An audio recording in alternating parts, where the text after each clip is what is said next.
तेजस अपनी पत्नी नीरू के साथ रहता था। पति पत्नी दोनों ही नौकरी करते थे।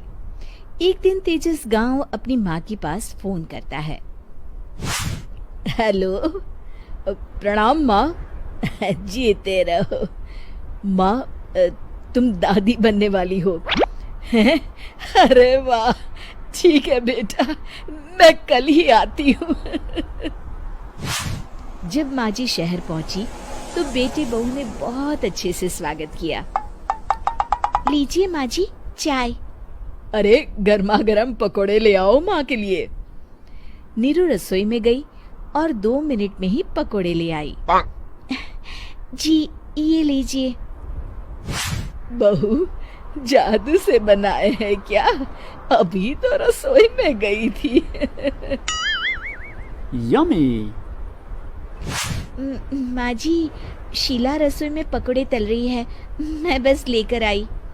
हे भगवान, मेरा धर्म भ्रष्ट कर दिया तूने। अब तो गंगा जल से शुद्धिकरण करना होगा। दूसरे दिन, माँ जी मैंने नाश्ता बना दिया है, ऑफिस जा रही हूँ। पर अभी तो घर का सारा काम पड़ा है। शीला आती ही होगी, झाड़ू पोछा बर्तन कपड़े वो सब कर लेगी। हमारे जमाने में घर का सारा काम हम ही करते थे। जी माँ जी, आप बहुत होशियार हैं, मैं घर ऑफिस दोनों नहीं संभाल पाती। तो जरूरत क्या है घर से बाहर जाकर चाकरी करने की? वैसे भी घर का काम खुद करने से घर में बरकत आती है, समझी? पर माँ जी, पर वर कुछ नहीं, इस महीने की पगार मिले फिर ऑफिस बंद है। हाँ। रात को नीरू तेजस से कहती है, सुनिए जी, माँ जी बोल रही थी कि मैं नौकरी छोड़ दूं।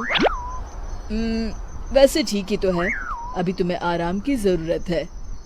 फिर भी आराम कहाँ, शीला को छुड़ाने के लिए बोल रही थी। तो अब 24 घंटे में इतना काम तो कर ही सकती हो।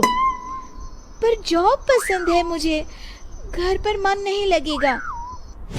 अगले दिन जब दोनों ऑफिस के लिए निकल रहे थे, मेरी तो कोई कीमत ही नहीं है इस घर में। माँ जी, आजकल महंगाई बहुत है, रहन सहन भी बदल गया है, दोनों नौकरी करते हैं तभी ठीक रहता है। अच्छा, तू कहना क्या चाहती है? मेरा बेटा तुझे बिठा के खिला नहीं सकता? तू ही इस घर का खर्च चला रही है, हैं? नहीं माँ जी, मेरा वो मतलब नहीं था। मतलब खूब समझती हूँ, ये बाल धूप में सफेद नहीं किए मैंने। हाँ। अब तो ये रोज का काम हो गया था। तेजस भी रोज की झिकझिक से परेशान हो गया था। एक दिन उसने कहा, नीरू, वैसे भी तुम्हें मैटरनिटी लीव मिलने वाली है, तो अभी से ही छुट्टी ले लो। पर क्या, मेरी सैलरी अच्छी खासी है। आखिर नीरू ने रिजाइन कर दिया। जब बच्चा हुआ तो घर में सब बहुत खुश हुए।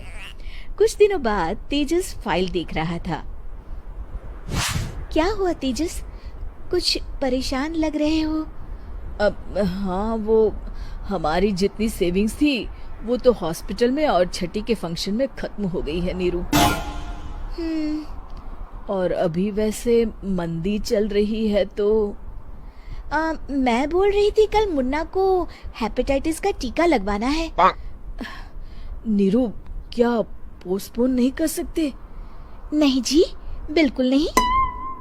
अब तेजस को समझ में आ रहा था कि उससे गलती हुई है। पैसों की कमी का असर घर के माहौल पर भी पड़ रहा था। अगले दिन, बेटा मेरा चश्मा और ये दवाइयाँ ले आना, पर्चा देते हुए माँ जी ने कहा।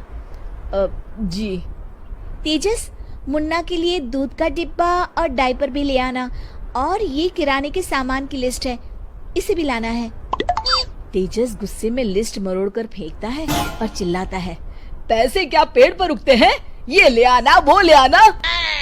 अरे पर ये जरूरत का सामान ही है। वो गुस्से में बिना कुछ कहे ऑफिस चला गया। अरे लंच तो ले जाइए।